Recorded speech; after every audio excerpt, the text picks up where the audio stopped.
Recuerda que a través de la página web www.pavelpichardo.com/shop puedes obtener acceso a cursos y talleres académicos exclusivos para complementar tu formación académica.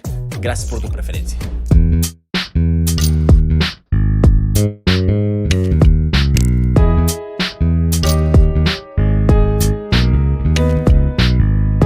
Hola, ¿qué tal? Muy buenas noches. Estamos a punto de revisar el tema de deficiencias enzimáticas / hiperplasia suprarrenal congénita. Entonces, primero es importante como platicar como de manera como general, pues recordar un poquito de qué sirve la glándula, para dónde se ubica y toda esta parte. Recuerden que al final, pues tenemos por acá el riñón, digamos que va a ser nuestro chicharito, y el riñón encima de esto tiene una especie de cosa que se llama glándula suprarrenal. La glándula suprarrenal básicamente se divide en dos partes, una parte de afuera, que es esta cosa que se le llama corteza, y otra parte del interior que se le conoce como médula, que es esta cosa de acá. Ahora, en clases pasadas y en videos pasados ya han conocido que probablemente lo de la parte de la médula es una región muy especial que tiene una relación íntima con el sistema nervioso autónomo simpático, en el sentido de que normalmente algunas terminaciones, unos neuronas postganglionares simpáticas tienen el poder de estimularla para que eventualmente esto libere una cosa que conocemos como epinefrina, ¿no? Entonces, esto es algo muy importante que puede hacer. Entonces, eso hace la parte de la médula, ¿no? Y hay algunos tumores, por ejemplo, que se pueden encontrar asociados con esta entidad que se le conocen como el feocromocitoma. Ahora, el día de hoy no nos vamos a enfocar como tal en esa parte de la médula, sino todo lo que se encuentra alrededor de, es decir, la corteza, todo esto que va desde acá, hasta acá, hasta acá y hasta acá. Y eso se le conoce como corteza de la glándula suprarrenal. Ahora, es importante mencionar que hay como entidades que se pueden separar en dos. Hay patologías que pueden afectar a la corteza suprarrenal en la vida adulta y de niño, ¿sale? Entonces, cuando tienes una afección de la corteza suprarrenal que termina liberando mucho cortisol, lo llamamos como algo relacionado con Cushing. Síndrome de Cushing, enfermedad de Cushing, que de nuevo no es el objetivo de esta clase, pero entendamos eso. Entonces, cuando una entidad te permite producir demasiado cortisol, sea exógeno, sea endógeno, sea lo que sea, se le conoce como pues enfermedad o síndrome de Cushing. Si por el contrario existe una destrucción autoinmune, como pasa por ejemplo en algunos adultos, y no puedes producir cortisol, se le conoce como insuficiencia suprarrenal, que lo conocemos también como enfermedad de Addison. Ahora, esto por lo general puede ser de etiologías autoinmunes, pero también muy comúnmente en países de tercer mundo, y creo que a nivel global es la cosa más común, la tuberculosis, el Mycobacterium tuberculosis. Entonces, la tuberculosis es una causa muy común de enfermedad de Addison porque puede infiltrar y destruir la glándula. Hay otras bacterias, por ejemplo, hay un síndrome que se llama Waterhouse-Fridgen-Ricin, no me acuerdo qué cosa, pero era básicamente por una complicación de Neisseria meningitidis, que es parte de los choques sépticos que puede generar. En fin, entonces esas son como entidades que suceden en el adulto, ¿no? Se sobreentiende que eso pasa en el adulto. Ahora, lo que yo voy a platicar, que son las enfermedades congénitas o las deficiencias enzimáticas, primer punto importante es que epidemiológicamente son deficiencias enzimáticas y que por consecuente afectan a recién nacidos.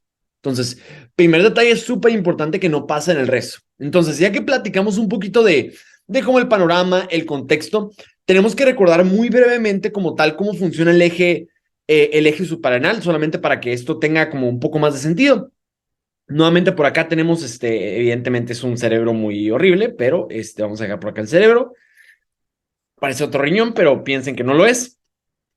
Esto que tenemos por acá es el hipotálamo. Recuerden que en el hipotálamo hay una región que se encarga muy importantemente de liberar un montón de hormonas. En este caso, hay un núcleo por ahí en el hipotálamo que se llama núcleo arcuato, que también participa en parte para la producción de una cosa que se llama CRH o Corticotropin Releasing Hormone en inglés, o en español se le llama corticotropina, Corticotropin Releasing Hormone o hormona liberadora de corticotropina. Entonces, esto básicamente va a la parte anterior de la hipófisis. Recuerden que no la hipófisis posterior, porque se libera oxitocina, libera hormona antidiurética, que en este caso no nos interesa, y lo que hace es que estimula la porción anterior, ¿sí?, de nuestra adenohipófisis.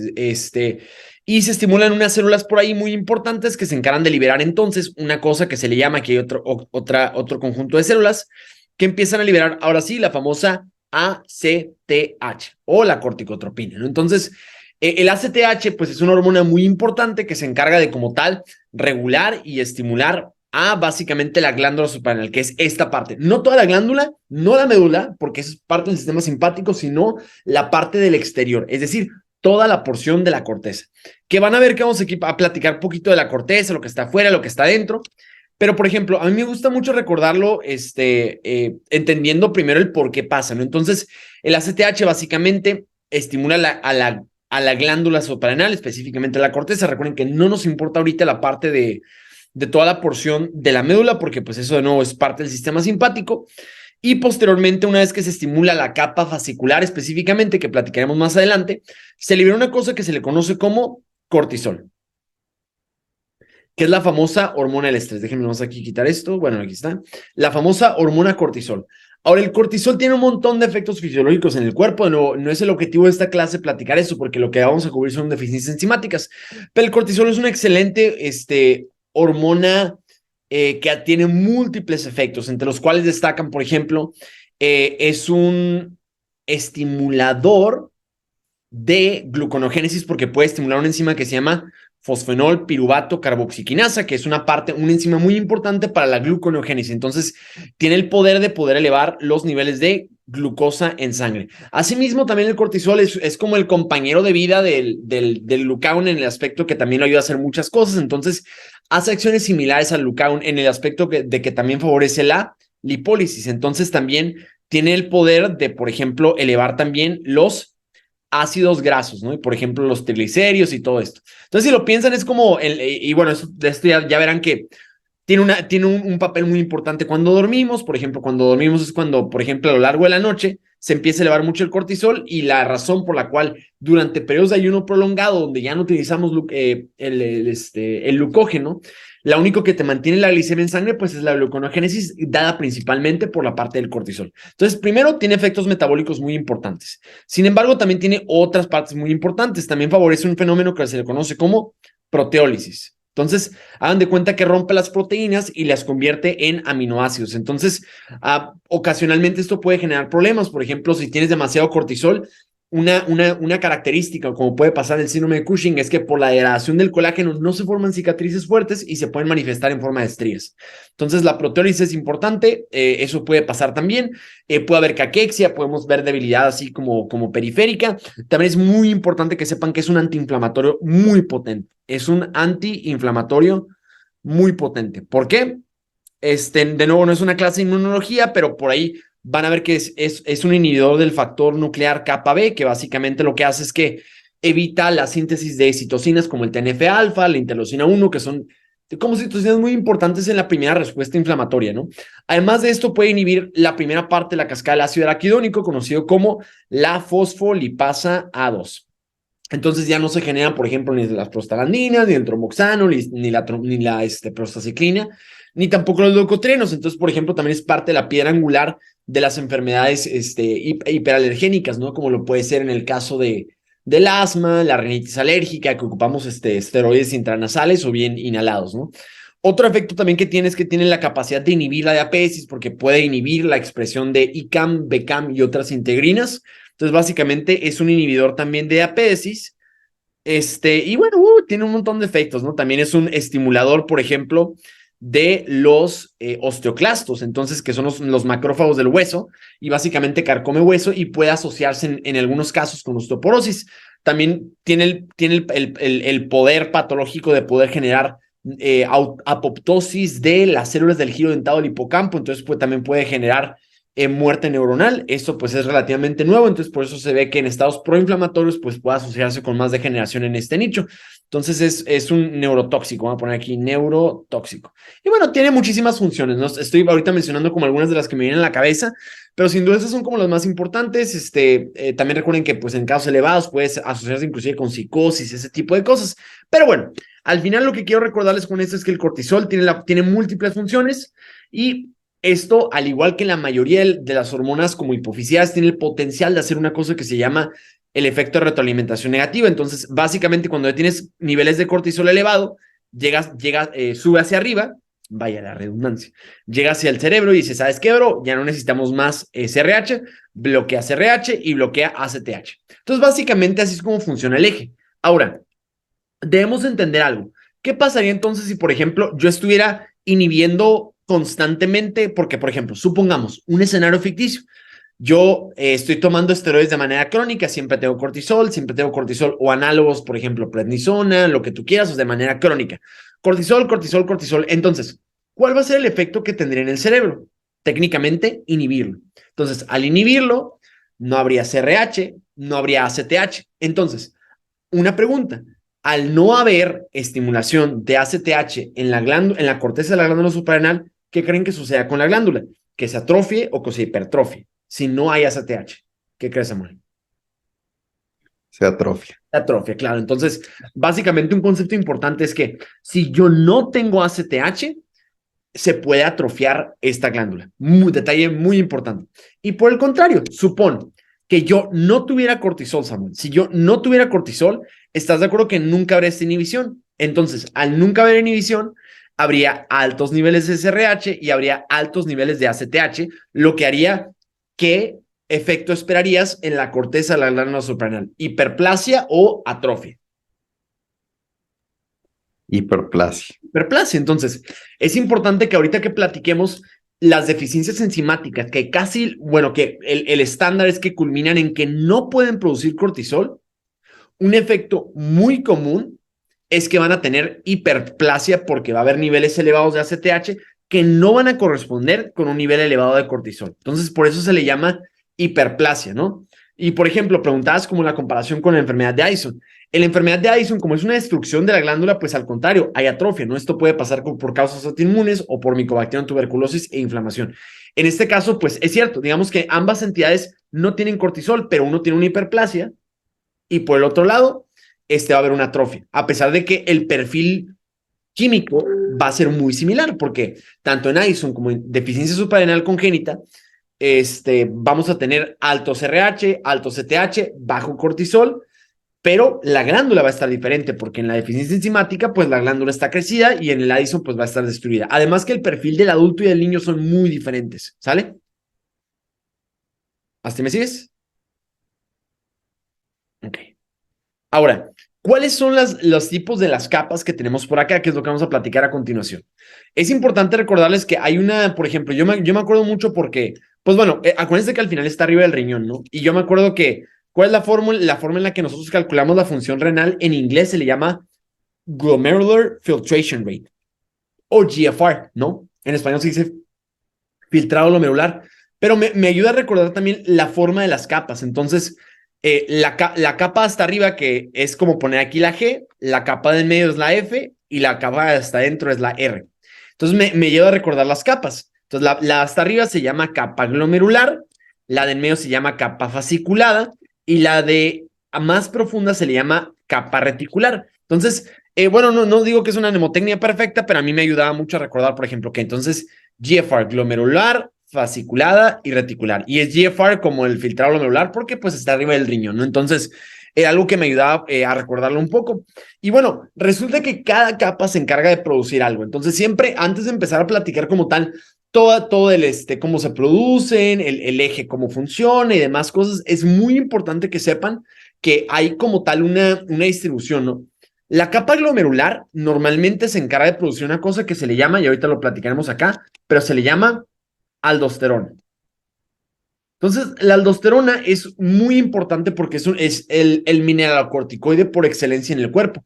La aldosterona, recuerden que tiene el potencial de llegar a las células principales del túbulo distal y el colector, donde en las células principales, e incrementa la reabsorción de sodio por el INAC y incrementa la eliminación de potasio por el ROMCA o Renal Outer Medulla Potassium Channel y el Big Potassium Channel. Pero entonces, básicamente, lo que hace es que reabsorbe sodio en sangre y al mismo tiempo disminuye potasio en sangre porque lo secreta. Entonces, esa es la función propiamente de la aldosterona. Ahora, ¿cómo estimulamos la producción de aldosterona? Básicamente hay como dos mecanismos. De nuevo, ya se dieron cuenta que el eje es para cortisol y ACTH y CRH. En ninguna parte entra la aldosterona porque se regula de manera independiente, como platicaremos a continuación. Normalmente, ¿cómo se estimula la producción de aldosterona? Básicamente, lo podemos hacer de dos maneras. La primera es por el ya famoso eje renina-angiotensina-aldosterona. Normalmente la angiotensina 2, que se convierte a partir de los vasos sanguíneos y además neumocito tipo 2, por encima convertir en angiotensina en todo este eje, pues muy popular, pues estimula la producción de aldosterona para que al final reabsorba sodio, no te lo dice, pero también reabsorbes agua, ¿sí? Y al mismo tiempo eliminas potasio. Otro estímulo muy importante que muchos ignoran es en casos de hipercalemia. El estímulo hipercalémico, que es, digamos que también es un estímulo muy potente que tiene la aldosterona, también tienen que saber que funciona. Ahora, solo para que sepan, más adelante platicaremos un poco más a detalle de esto, pero básicamente la aldosterona tiene como una forma como inmadura, pero que también tiene cierto poder, que se llama corticosterona, que ahorita platicaremos más adelante. Entonces se llama corticosterona, lo platicaremos más adelante, pero hay una versión como inmadura que se le llama corticosterona. Y como, bueno, como podrán imaginar, se produce en la misma capa, pues donde se reabsorbe la sal. Entonces, ¿qué hace la capa glomerular? Long story short, reabsorbe sal, ¿no? O sodio y agua, ¿no? No cloro, pues, pero le decimos sal por el sodio. Ahora, ¿qué hace la capa fasciculada? La capa fasciculada es algo muy importante porque se encarga de reabsorber, de producir una hormona que se le llama cortisol, que ahora sí es la parte más importante como tal de toda esta cosa, que se le llama cortisol. Por el contrario, como vimos, tiene un papel muy importante para la producción de glucosa, de ácidos grasos, de aminoácidos. Entonces, es como si te dieran como tal una donita. O sea, yo me lo imagino porque durante las noches, pues el cortisol es cuando se eleva y básicamente, pues, mantiene tus niveles elevados de glucosa y además como de ácidos grasos, de triglicéridos. Entonces, de cierto sentido, como que te da como de comer. Yo siempre me imaginé que como que te va a desayunar una dona, porque tiene azúcar, que es la azúcar de la dona y la grasa, pues que es la parte frita de la dona. Entonces, yo como que imaginaba que eso sí en las mañanas. Entonces, el cortisol es un glucocorticoide porque eleva los niveles de glucosa. También se le llama hormona diabetogénica porque tiene efectos similares en los que puede elevar los niveles de glucosa dentro de sangre. Ahora, el otro poder que tiene es que la capa reticular se encarga de otras cosas como las famosas hormonas sexuales, ¿sí? Entonces, por ejemplo, puede sintetizar andrógenos como la dihidroepiandrosterona sulfatada, andrógenos, o también puede producir cosas como, por ejemplo, estrógenos y también puede derivar un poco de la progesterona. Entonces, hay una mnemotecnia también para que puedas recordar cuál, o sea, ya que te acuerdas de lo de GFR, te puedes recordar también qué es lo que se produce en cada capa. Hay una mnemotecnia que dice, ya se dan cuenta que la aldosterona, pues es sal, ¿no? La aldosterona es sal. El cortisol es azúcar y las sexuales pues son sexuales. Entonces la mnemotecnia es, mientras más profundo te vas, más dulce se pone. Yo no inventé la mnemotecnia, solamente así funciona. Entonces, o también make good sex, que es una buena mnemotecnia que también que te recuerda mineralocorticoides, glucocorticoides y sex de las sexuales. Entonces, cualquiera de las dos funciona, la que prefieren. Y bueno, básicamente ya que tenemos esto, ahora sí podemos platicar propiamente qué sucede con las deficiencias enzimáticas. Entonces, ¿cuál es el problema con la mayor parte de las deficiencias enzimáticas? Pues ahora, el problema con estas es que tienes una glándula que no puede producir cortisol por X o Y razón, que por consecuente no puede inhibir al cerebro. Al no poder inhibir, tienes niveles elevados de CRH y elevados de ACTH que te genera una hiperplasia supraadrenal. Supraadrenal. Es importante que sepan que la causa más común de esto son deficiencias enzimáticas, como veremos la 21-alfa-hidroxilasa, la 17-alfa-hidroxilasa, la 11 hidroxilasa, que básicamente son deficiencias, no todas, pero algunas pueden culminar en la no producción de cortisol o sustancias como análogas. Entonces, platicaremos ahorita cómo se ve en la vida real. Bueno, básicamente esto que tenemos por acá es como la versión extendida de lo mismo que acabamos de decir, pero no se dejen como intimidar por tantas enzimas y lo que veremos. O sea, no deje de ser la misma cosa, pues, o sea, sigue siendo, vamos a ubicar las capas, por ejemplo. Siempre que veo un tema, me gusta ver lo que conozco. Entonces, por ejemplo, aquí está la capa glomerular. Ok, aquí está la glomerular, la fasciculada y la reticular. ¿Qué produce cada una? Bueno, make good sex o mientras más profundo te vas, más dulce se pone. Entonces tenemos aldosterona, que es un mineralocorticoide, el cortisol, que es un mineralocorticoide, perdón, que es un glucocorticoide, y finalmente la dihidroepiandrosterona o la testosterona, que al aromatizarse puede convertirse en estradiol. Pero bueno, básicamente es lo que ya conocen, es decir, tenemos la zona glomerular, la zona fascicular y la zona reticular. Básicamente se describen como tal tres tipos de deficiencias enzimáticas. Y primero es importante recordar que la glándula suprarrenal es un sitio de síntesis de hormonas esteroideas.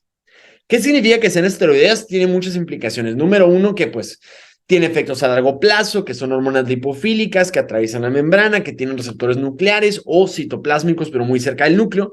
Pero muy importante, y lo más importante diría yo, es que son hormonas derivadas del colesterol. High yield, high yield. Es importante que sepan que todas las hormonas producidas de la glándula, de la corteza de la glándula suprarrenal, son derivadas del colesterol, por ende se le llaman también esteroides. Ahora, básicamente, tienen que saber todas las reacciones habidas y por haber, la realidad es que no, pero tienen que saber que existen un par de pasos muy importantes para que esto pueda pasar. Ahora, en resumen, la primera enzima que tienen que saber que existe es para hacer que esta ruta, que bueno, tienen que nomás que saber que los eslabones iniciales son dos, una de ellas que se le llama pregnelona y otra que se llama progesterona. Hasta ahí es lo único que tienen que hacer, no tienen que saber nada más. Y ahora sí, solamente son tres pasos, ¿sale? Solamente hay tres pasos. El paso que se va a la derecha, que es este de acá, ¿sí? Que se le conoce como el paso de la 17 alfa hidroxilasa. O sea, y básicamente ese es uno. Entonces, esto se genera gracias a la 17 alfa hidroxilasa, ¿no? Entonces, básicamente para que tú puedas producir este de acá, que es el cortisol, o este de acá, que es las hormonas sexuales, necesitas obligadamente haber pasado por el paso 17 hidroxilasa. Entonces, nuevamente, recuerda que tú no puedes agarrar la pregnenolona y el progesterona para producir cortisol o sexuales si no tienes 17 alfa hidroxilasa. Primer dato importante. Ahora, ¿qué pasa una vez que esto sucede y que se pasa, por ejemplo, del 17 alfa hidroxilasa a otra cuestión? De nuevo, son derivados de progesterona o pregnenolona, pero no importa. Lo único que tienen que saber es que se le llaman 17 metabolitos, o sea, 17 metabolitos, porque todos los metabolitos que son metabolizados por la 17 hidroxilasa tienen 17 en su nombre. Por ejemplo, 17 hidroxipregnenolona, que nomás te dice que en el carbono número 17 tienen pegado un grupo OH, un grupo hidroxilo, ¿no? OH. Entonces, nomás es que está en el 17, no es ni más ni menos, nada del otro mundo, nada que no sepa. Entonces, que tiene pegado en el carbono 17 el grupo hidroxilo, ¿sale? Entonces, por eso se le llama 17 alfa hidroxilasa. Entonces, se puede producir 17 alfa hidroxilasa, hidroxiprogesterona o hidroxipregnenolona. No importa, güey. La realidad es que no es tan importante. Entonces, nomás sepan que son 17 algo. Ahora, ya se dan cuenta que entonces tenemos acá pregnenolona, progesterona y sus equivalentes 17 hidroxi.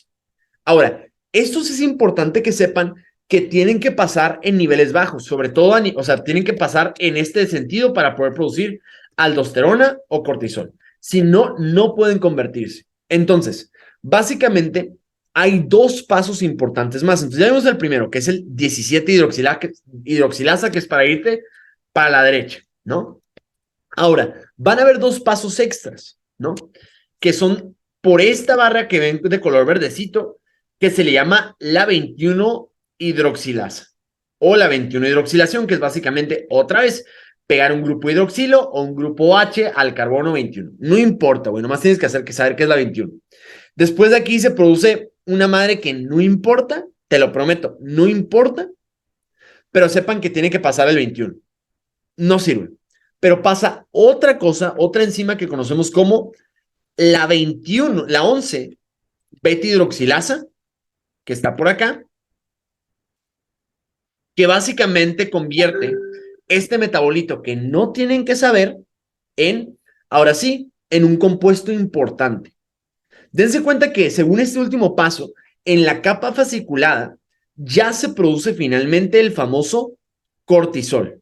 Entonces, es importante que sepan que después de terminar hasta la 11, en la capa fascicular el cortisol ya está al tiro, está listo para poder hacer sus efectos biológicos. Pero en el lado de la capa glomerular, ¿sí? Hay un derivado que se le llama corticosterona. Ahora, esto es muy interesante porque la corticosterona, esta la platicamos hace una diapositiva, pero la corticosterona es la forma inmadura de la aldosterona. Es decir, puede ejercer los mismos efectos que la aldosterona, pero en menor potencia.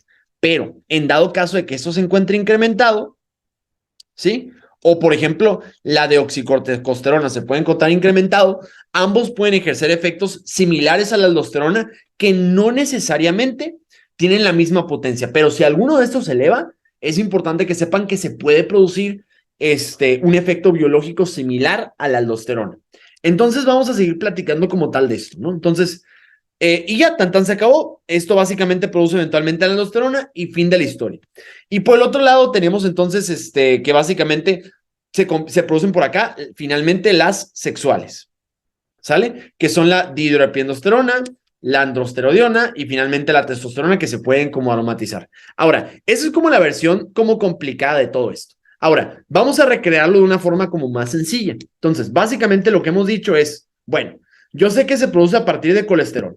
El colesterol tiene que poder producir progesterona y pregnelona, ¿no? Entonces vamos a poner acá como tal la división. Tenemos la capa 1, que es todo esto, y tenemos la capa 2 y la capa 3. Ahora, y lo podemos hacer como tal de los pasos, ¿no? ¿Qué necesitamos para pasarlo al lado derecho? ¿Cuál enzima dijimos que era? ¿La qué? 17 alfa 17 alfa hidroxilasa. hidroxilasa. Entonces se va a llamar 17 Ah, sí, hidroxi progesterona. y pregnelona. 17 hidroxiprogesterona y 17 Excelente. hidroxipregnenolona. Muy bien, excelente. Y ya, básicamente, ok, y ese es uno, ¿no? Ahora, después de esto, para que yo pueda producir eventualmente la aldosterona, necesito dos pasos, ¿verdad? Entonces, el primer paso, dijimos que como, por ejemplo, ya vieron que tenemos el primer problema. Bueno, ¿cuál va primero y cuál va después? Ahorita lo veremos, pero ¿cuál va primero y cuál va después? Entonces, yo hay una forma en la que me acuerdo, como, ay, ¿era primero la 21 o era la 11 o cuál era? Entonces, yo la forma en la que me acuerdo es como que me gusta como sumar las enzimas, o sea, sumar los números de las enzimas. Por ejemplo, hasta arriba es 1 más 7, pues te da 8, ¿no? Y luego esta de verde, pues es la 21, porque 2 más 1 te da 3. Y finalmente acá abajo tienes la 11, porque si sumas 1 más 1 te da 2. Entonces, yo me acuerdo que va como en orden decreciente. Entonces, arriba va la que los dígitos separados te suman mayor número, el de en medio, pues el que te suma un poquito más, y hasta abajo el que te suma menos. Entonces, creo que es una forma muy tonta quizás de aprenderlo, pero es la forma en la que yo me acuerdo, de la que yo me acuerdo normalmente, cuál va primero y cuál va después.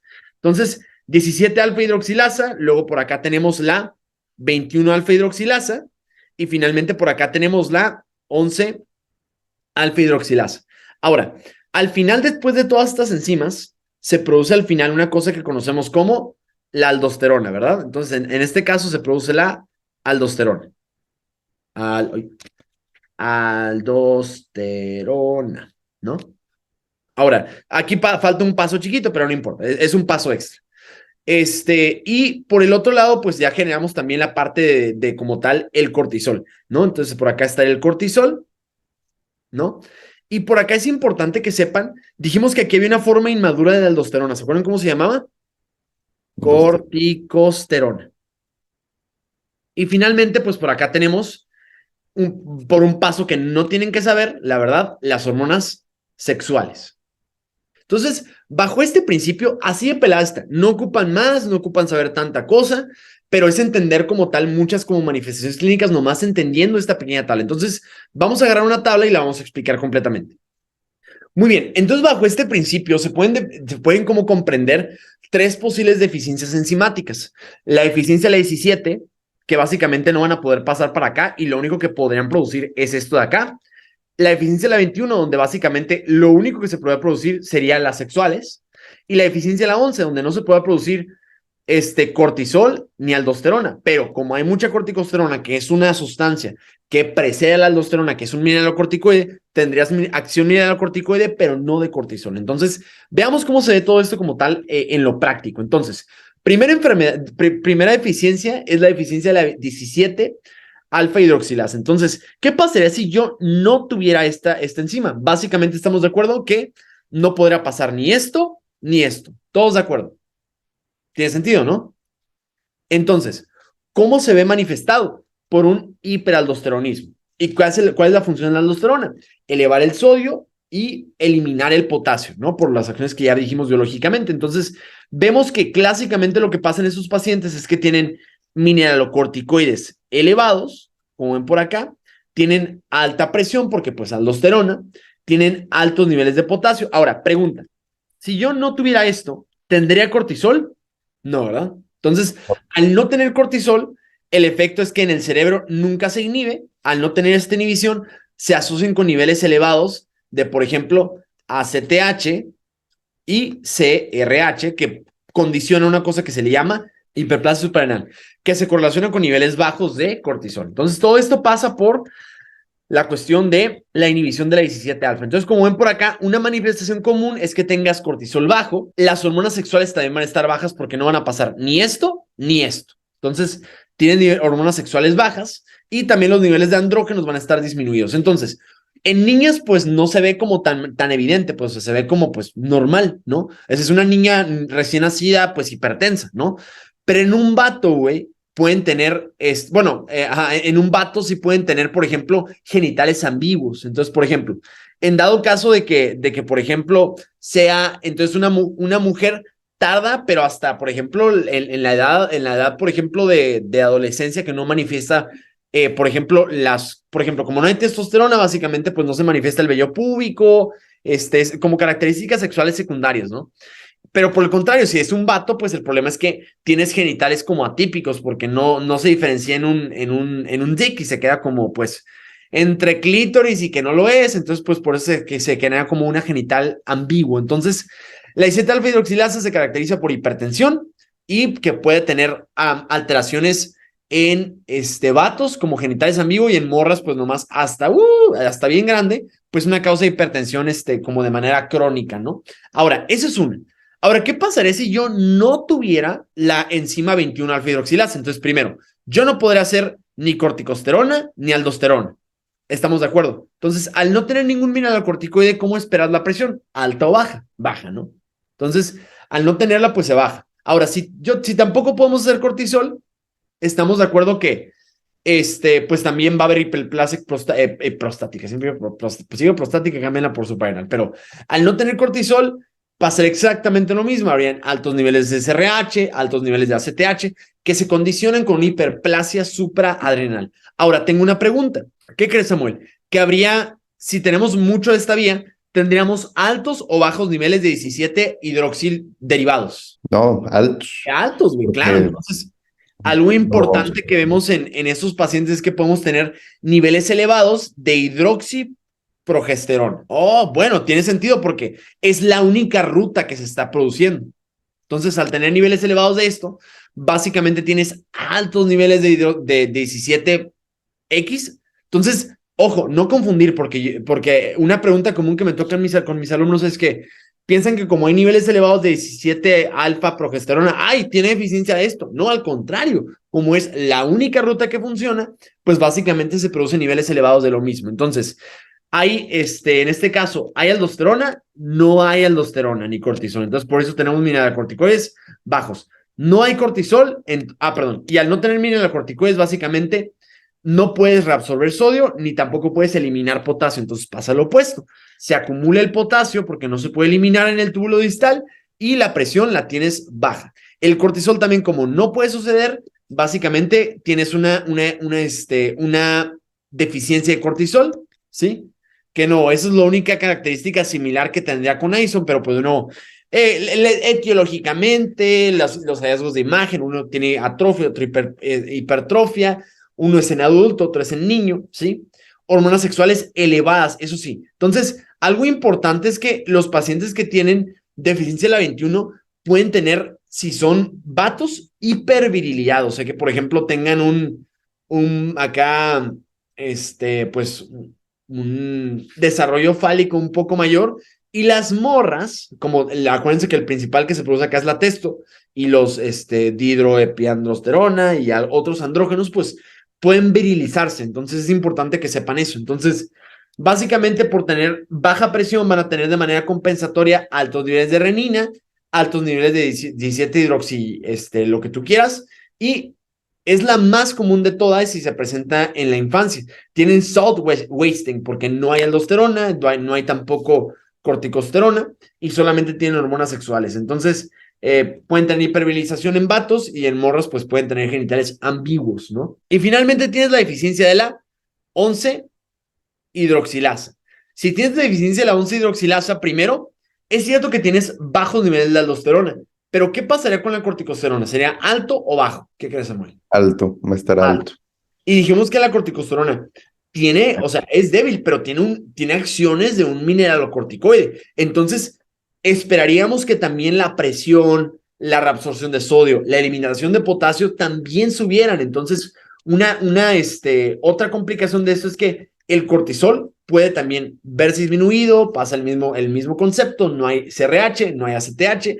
Tenemos también de manera simultánea una hiperplasia suprarrenal. Y básicamente, pues al no tener esto, complicaciones va a ser, primero, la aldosterona va a estar baja. ¿Por qué? Porque no se va a producir. Sin embargo, la deoxicorticosterona, ¿sí? O estos derivados intermediarios, se pueden encontrar de manera elevados un poco. Esta deoxicorticosterona, perdón, aquí olvidé poner el deoxi, pero es deoxicorticosterona, se ve elevado y puede tener efectos de mineralocorticoides dentro del cuerpo humano y por eso se ve de manera representada como una hipertensión a pesar de que la aldosterona se encuentre baja. Ok. Entonces, la diferencia es que tanto en la 21 como en la 11 tienes bajo aldosterona, pero aquí tienes hipotensión y acá tienes hipertensión, ¿sí? Y acá tienes una hiperacción de la aldosterona en el aspecto de que tienes una corticosterona que básicamente reabsorbe sodio, incrementa la presión, elimina el potasio, el cortisol también se encuentra bajo y las hormonas sexuales también se encuentran elevadas porque esta ruta se ve también un poco incrementada. Entonces, la consecuencia es eso, ¿no? La renina se encuentra bajo y pueden tener hipertensión muy severa. Muy severa, hipertensión muy severa. Y finalmente, como hay mucha actividad de esta, pues pueden también tener lo mismo. En vatos pueden tener hipervirilización y en morros pueden tener genitales ambiguos. Y básicamente eso es como lo más high yield para poder identificar y hacer diagnósticos de hiperplasia congénita del recién nacido por deficiencias enzimáticas. Ojalá haya gustado mucho este video. Compártanlo, nos vemos la siguiente ocasión.